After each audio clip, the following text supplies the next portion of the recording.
Hello et bienvenue dans une nouvelle vidéo. Aujourd'hui, comme chaque lundi, on se retrouve pour le Will I Buy It hebdomadaire. Avant toute chose, joyeux Noël. Vous verrez cette vidéo le 26, mais moi je la filme le 25, donc voilà, joyeux Noël. Je vais, à mon avis, pas la faire hyper longue cette vidéo parce que j'ai fêté les réveillons hier et j'ai plus beaucoup de voix. J'ai déjà tourné une vidéo juste avant et j'ai un peu mal à la gorge, c'est un peu compliqué. Du coup, on va essayer de faire court, mais pour rappeler le principe ou vous le présenter si vous ne le connaissez pas, tous les lundis, on se retrouve pour une vidéo dans laquelle je passe en revue les nouveautés, les dernières annonces de sortie, etc. en termes de make-up et je vous donne mon avis. On commence comme chaque semaine avec la page Insta de Trend Mood et la première chose que je vois ici, c'est le Contouring Sculpt Tape de chez Tarte. On sait à quoi ça nous fait penser, hein, je pense qu'on a tous trouvé. C'est quand même très ressemblant du Contour Wand de chez Charlotte Tilbury. Là, je l'ai sorti pour vous montrer. Voilà, c'est la même chose. Alors, je comprends l'envie de duper des produits qui fonctionnent, hein, parce que et qui sont aimés du public, c'est logique, ils veulent vendre leurs produits, voilà, j'entends. Ce que j'ai un petit peu de mal à cerner, c'est pourquoi duper le packaging alors que ce packaging avec l'embout mousse là, moi personnellement, tous les gens que j'entends parler de ce produit se plaignent de ce packaging parce que c'est dégueulasse, ça en fout partout. Et puis franchement, on le met sur la peau, enfin voilà, je trouve pas ça ouf. C'est le seul désavantage de ce produit, clairement, il est absolument magnifique. Donc, bon, je trouve ça un petit peu spécial d'imiter quelque chose dont les gens a priori se plaignent. Maintenant, peut-être que je me trompe. Peut-être qu'en fait, la majeure partie du public aime ce packaging et c'est juste les quelques youtubeuses que moi je regarde qui n'aiment pas. Mais disons que faire un dupe à ce point évident, c'est intéressant quand on a une marque vraiment pas chère et qu'on propose presque la même chose, même en termes de packaging et d'expérience client et tout, pour pour la moitié du prix. Or là, c'est 35 $. Et chez Charlotte Tilbury, je pense qu'on est peut-être bien, oui, quelques dollars, quelques euros en plus, mais franchement pas grand-chose. Donc, moi, en ce qui me concerne, je suis pas curieuse. Ensuite, chez Benefit, on a le Fluff Up Brow Flexible Brow Texturizing Wax. C'est donc une petite cire. Il y a en version full size et en version mini, donc 26 pour le full size et 15 pour le mini.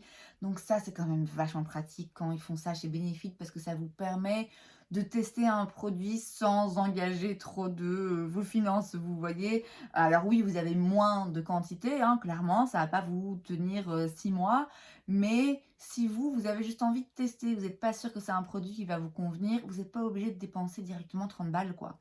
Donc ça, c'est quand même vachement pratique et ça, je pense que je vais me le prendre parce que je suis vraiment curieuse. Puisque donc c'est une cire pour faire tenir leurs sourcils. Leur gel à sourcils classique, je l'aime beaucoup. Je trouve que déjà rien que lui, il tient bien les sourcils, il les fixe bien sans avoir un côté trop carton. Là, apparemment, il permet de vraiment bien les plaquer et bien les étirer. Enfin voilà, ça va donner des sourcils un petit peu plus intenses. Et ouais, je suis vachement curieuse. Donc ça, pour le coup, ça m'intéresse. On a les nouveaux produits chez Colourpop. Ça faisait longtemps, non? J'ai l'impression que ça faisait longtemps. Peut-être que je me trompe parce que j'en ai tellement l'habitude. Mais qu'importe. Donc chez Colourpop, on a 2 nouvelles palettes ainsi que 4 nouveaux Super Shock. Les palettes, alors c'est très marrant parce que les palettes l'une à côté de l'autre, donc c'est 2 petites palettes de 9 fards. Je vois pas le prix ici, mais c'est toujours bon marché hein, chez Colourpop. C'est une vidéo voilà, que je regarde, donc je vous aurai fait une petite capture d'écran où on voit vraiment les produits. Donc les Super Shark, ils ont l'air splendides. Les Super Shark, c'est toujours très joli, très intéressant. Les palettes, quand vous les mettez côte à côte, ça ressemble à s'y méprendre à l'harmonie de couleurs de la Retro Glam de chez Natasha Denona qui est sortie récemment. C'est pas exactement la même chose, hein. Là ça tire un petit peu, il y a une des palettes chez Colourpop qui tire un petit peu plus vers le vert. Mais celle qui tire plus vers le rosé, ouais, il y a un tout petit peu de ces couleurs un petit peu vert d'eau comme ça mélangées avec. Voilà, moi tout de suite ça m'a fait penser à la Natasha Denona. Et à ma grande surprise, donc la petite palette un petit peu plus rosée là de chez Colourpop, me donne plus envie que la Rétroglam de Natasha Denona. Parce que là, je vois qu'il y a des lumineux un petit peu plus intéressants. J'aurais jamais cru ça de ma vie. Alors, c'est quand même pas une harmonie de couleurs qui me parle particulièrement, que je trouve vraiment spéciale ou vraiment intéressante. Mais très franchement, je pense que si j'avais les deux palettes côte à côte, j'aurais plus envie d'utiliser celle de Colourpop. Pas en termes de formulation, sûrement pas à mon avis. Mais ouais, je la trouve un petit peu mieux réussie. Voilà, j'ose le dire. Il n'empêche que je trouve que, tout comme pour celle de Natasha Denona, c'est encore un peu trop printanier pour moi. Vous voyez, là, c'est encore Noël. Je suis pas prête à passer aux couleurs pastel. Après, voilà, en ce qui concerne donc ces palettes, cette collection de chez Colourpop, oui, bon, c'est intéressant de par la ressemblance, je trouve, avec la Rétroglam. Après, pour moi, ça s'arrête là.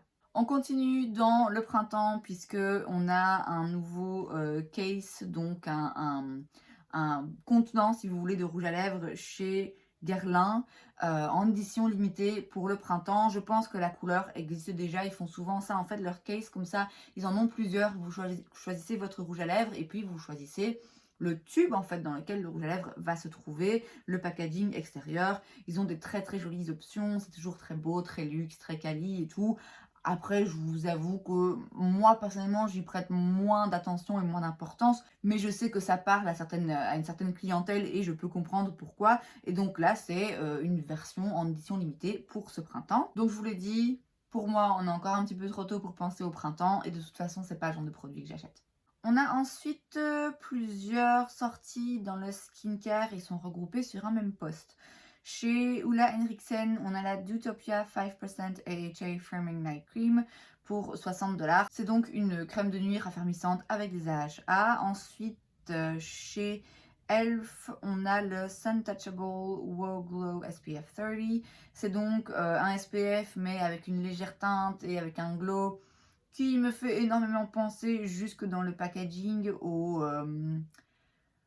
je sais plus c'est quoi la marque. Supergoop, le SPF là dont tout le monde parlait, c'est genre 40 balles. Enfin bref, c'est une protection solaire qui donne un glow et qui n'a pas un effet blanc sur la peau, j'imagine, hein, vu que c'est légèrement teinté.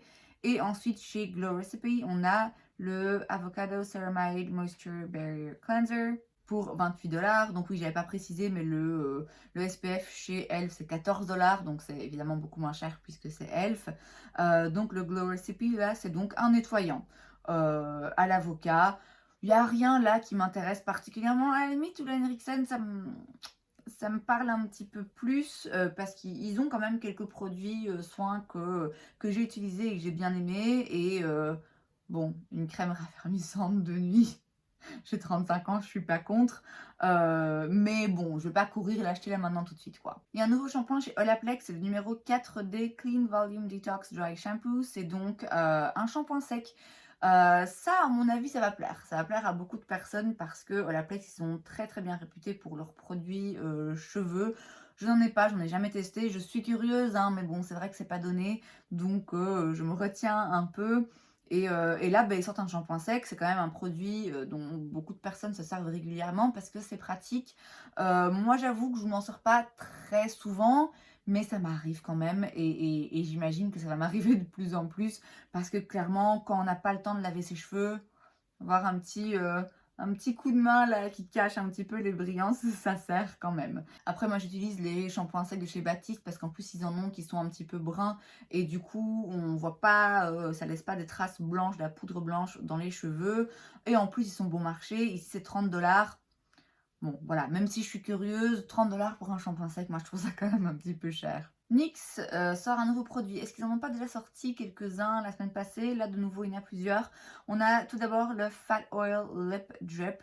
C'est donc une huile pour les lèvres. Il y a différentes teintes. C'est des huiles, hein, donc c'est des huiles teintées. Ça va pas être hyper pigmenté. Mais voilà, il y a des jolies teintes. Ça va juste colorer très légèrement les lèvres. Ça a l'air d'être une huile bien juicy, bien glossy, assez agréable. Maintenant, voilà, moi, les huiles pour les lèvres, je dois bien avouer que bon, ça m'intéresse pas plus que ça. Chez Juvia's Place, on a la Candy Shop Collection. Est-ce qu'on en a pas déjà parlé? Je ne sais plus. On a donc une palette de fard à paupières pour 26 $. Je suis pas fan. Je sais pas si c'est la photo qui fait ça, mais Ça fait un peu cheap, je sais pas, il y a quelque chose dans l'harmonie de couleurs qui me... Non, je suis pas du tout fan. Et puis vous avez aussi des glosses pour 12 $. Et alors, c'est des glosses qui ont un effet à l'intérieur un peu swirl, comme ça, où il y a plusieurs couleurs, teintes, hein. C'est des glosses, donc c'est pas des couleurs hyper intenses. Plusieurs teintes qui se mélangent. Ouais, ça me parle pas. Chez Sol de Janeiro, on a un premier produit, pareil, on y reviendra après pour une deuxième sortie. C'est la Bum Bum Body Firmeza Oil. C'est donc une huile hein, pour le corps qui va raffermir la peau. Alors, la Bum Bum Cream de chez Sol de Janeiro, c'est la meilleure senteur du monde entier. Donc là, le fait d'avoir une huile, en plus c'est vrai que pour l'hiver, ça aide quand même. Après, c'est 52 $, vous voyez. Donc, même si mes jambes sont en besoin d'un petit peu d'huile et d'hydratation, parce qu'en plus en ce moment, j'avoue que je mets même plus de crème hydratante. Ouais, 52 $, non, je vais utiliser ce que j'ai. Mais si vous aimez la senteur, clairement, là, vous allez être ravis. On en revient donc à NYX. Je vous avais dit, il y avait d'autres lancements. C'est donc le deuxième ici. The Brow Glue Instant Brow Styler pour 9 $. Donc, ils avaient déjà le Brow Glue, donc le gel à sourcils, je vais y arriver, le gel à sourcils transparent. J'en ai un que j'ai pas encore testé, que je voudrais tester, mais Dieu sait si j'aurai le temps. Et là, ils en sortent en version colorée. Ils ont aussi les Stacked que j'ai aujourd'hui dans mes sourcils, qui sont des gels à sourcils, mais qui apportent un petit peu de texture. Je trouve que c'est un produit qui maintient quand même bien les sourcils. Maintenant, c'est pas non plus quelque chose qui les glue. Donc là, j'imagine que c'est un petit peu un hybride entre la glu et le Stacked, puisque c'est un peu coloré. À mon avis, j'aimerais moins ça. J'aimerais moins ça vu la texture un petit peu plus gel et liquide que ça doit avoir. Je pense que j'aimerais moins. Donc ça m'intéresse pas, mais c'est intéressant et c'est malin de leur part de continuer à étendre une gamme qui marche bien. Chez Morphe, on a une nouvelle collection, c'est la Ultra Lavender Collection. On a donc une palette avec 35 fards qui coûtent 27 $. Le tout donc dans les tons mauve, hein, violet. La palette est jolie, c'est vrai qu'on voit bien qu'il y a des jolies teintes à l'intérieur. C'est des harmonies que j'aime bien, que j'ai déjà avec la Norvina. Donc j'aurais pas besoin d'acheter celle-là. On a ensuite des pinceaux, on a des glosses, on a des highlighters et des blushs. Il n'y a rien qui me parle particulièrement, si ce n'est que comme j'ai dit, en effet, l'harmonie de couleurs de la palette est très jolie. J'en ai déjà des comme ça, donc j'irai pas vers celle-là. Je peux pas dire que Morphe ce soit une marque qui m'intéresse encore particulièrement. Il me semblait que Forma, donc la marque qui chapeaute Morphe, il me semblait qu'ils avaient fait faillite ou qu'ils allaient faire faillite, je sais plus. C'est vrai que Morphe on en entend de moins en moins parler, hein, clairement. Là voilà, c'est joli, mais ça n'a rien de spécial quoi. On a une nouvelle annonce qui, ça à mon avis, c'est un produit dont on va entendre parler parce que c'est quand même une marque qui fait parler d'elle. C'est donc la marque Makeup by Mario qui va sortir un fond de teint. Ça sort a priori le 26, mais donc aujourd'hui. Demain pour le moment où je vous filme cette vidéo, aujourd'hui pour le moment où vous la regardez. Donc j'imagine qu'au moment où vous verrez cette vidéo, il y aura déjà plus de détails. Là, on voit juste quelques images, on voit l'annonce, il y a quelque chose qui arrive, voilà, on voit que c'est un fond de teint. J'en sais pas plus, donc je vais pas me prononcer et on en reparlera la semaine prochaine. Et on termine sur Trend Mood avec donc l'autre produit de chez Sol de Janeiro dont je vous ai parlé. Il s'agit d'un déodorant dans la senteur Cheirosa que je ne connais pas, j'ai jamais senti, donc je sais pas ce que ça sent. De toute façon, moi les déodorants, c'est le genre de truc où, je l'ai déjà dit, moi j'expérimente pas. J'en ai un qui me convient, c'est très bien comme ça, j'ai pas besoin d'aller jouer avec le feu. On passe donc sur Trendstopia. Moi qui voulais la faire courte, finalement je pense que ça va être compliqué parce que j'ai l'impression qu'il y a pas mal de lancements, hein. Là on voit que ça y est, les fêtes sont passées, on commence à passer à autre chose. Et donc chez Stila, on a plusieurs produits. On a tout d'abord un hybride crème poudre pour avoir un effet highlighter, hein, j'imagine finalement. Oui, on dirait bien que c'est ça. On a aussi un stick. C'est un stick qui va aider à flouter. Or, c'est lumineux. Je suis sceptique. Et ensuite, on a un primer qui va donc, pareil, lisser le grain de la peau. Il y a rien, hein, il y a rien là qui me parle particulièrement. Ah, il y a aussi j'avais pas vu, il y a aussi des crayons pour les yeux et un exfoliant pour les lèvres. Alors, je comprends pas trop la sortie de ces produits les uns avec les autres, enfin ça va un peu dans tous les sens. Il y a rien qui m'intéresse là particulièrement. Chez Makeup Revolution, on a des nouveaux produits dans leur gamme IRL. Et donc, on a tout d'abord, on a des crayons à lèvres, on a des anti-cernes, on a aussi des rouges à lèvres liquide mat, si je vois bien, et aussi un duo de poudre qui ressemble à s'y méprendre au duo de poudre de chez Shiglam. Rien qui m'intéresse. La Makeup Revolution, vraiment, moi, j'arrive pas à accrocher. Après, il me semble que j'ai entendu des bonnes choses sur leur fond de teint In Real Life, là. Donc là, il y a l'anti-cerne. Voilà, peut-être qu'en effet, c'est bien, mais moi, je sais que je testerai pas. Chez Rare Beauty, on a un nouveau petit kit, c'est le Sincerely Me Mini Eye Essentials. Vous avez donc un mini mascara et une mini palette de fard à paupières pour 25 $. Alors, c'est intéressant en termes de prix parce que ça vous donne l'occasion de tester 2 produits de la marque pour un prix réduit. Le mascara est très bien, je l'aime beaucoup, il faut attendre un petit peu. Il faut l'ouvrir, l'utiliser une fois, attendre qu'il sèche 2-3 semaines et puis il est nickel. Donc là, c'est un mini, donc il ne va pas vous dire durer une éternité non plus. C'est intéressant du coup d'avoir aussi une petite palette de fard à paupières, voilà, pourquoi pas, c'est fun. Cela étant dit, je n'ai pas entendu que des bonnes choses sur les palettes de fard à paupières. Je pense que ça dépend un petit peu lesquelles. J'ai cru comprendre qu'il y en avait qui étaient très bien, d'autres moins sympas. À voir, hein, celle-là, c'est des jolies couleurs, mais bon. Ça me rend curieuse parce que ben voilà, ça permet de tester leur formulation de fard sans dépenser une fortune, avec en plus un mascara que je sais que j'aime déjà, mais bon, j'ai pas besoin de fard à paupières en ce moment. Chez Elf, on a des nouveaux rouges à lèvres, c'est les O-Face Satin Lipstick, ils coûtent 9 $. C'est donc des rouges à lèvres raisin classiques avec un fini satiné. Voilà, c'est intéressant, c'est intéressant de par le prix, puisque Elf, ils ont quand même des chouettes produits pour des prix réduits. Ah non, voilà, c'est un rouge à lèvres raisin, fini satin, quoi. Je veux dire, il n'y a rien de neuf là sous le soleil. C'est des teintes relativement classiques. Si vous aimez la marque, si vous voulez un nouveau rouge à lèvres pour moins de 10 $, c'est fait pour vous. Chez About Face, on a les Fractal Glitters. Ce sont donc des fards à paupières liquides, pailletés. Ils coûtent 16 $ chacun. About Face, il me semble maintenant que c'est vendu sur Beauty Bay. Mais je ne sais pas si tous les produits y sont vendus. Bon, là, forcément, c'est pailleté, vous voyez. Donc là, je regarde les swatchs, les teintes et forcément, je trouve ça joli. Maintenant, je sais que c'est le genre de produit que j'adore regarder, j'adore swatcher. J'adore avoir, j'adore porter, mais concrètement, je ne les porte pas. Donc, bon, je vais m'arrêter là pour ce genre de produit. Et on termine avec 2 nouvelles collections sur la nouvelle année lunaire. Hein, voilà, c'est de nouveau, chaque année, c'est les mêmes choses qui ressortent. Donc, chez Charlotte Tilbury, vous avez 3 produits donc, qui existent déjà. Hein.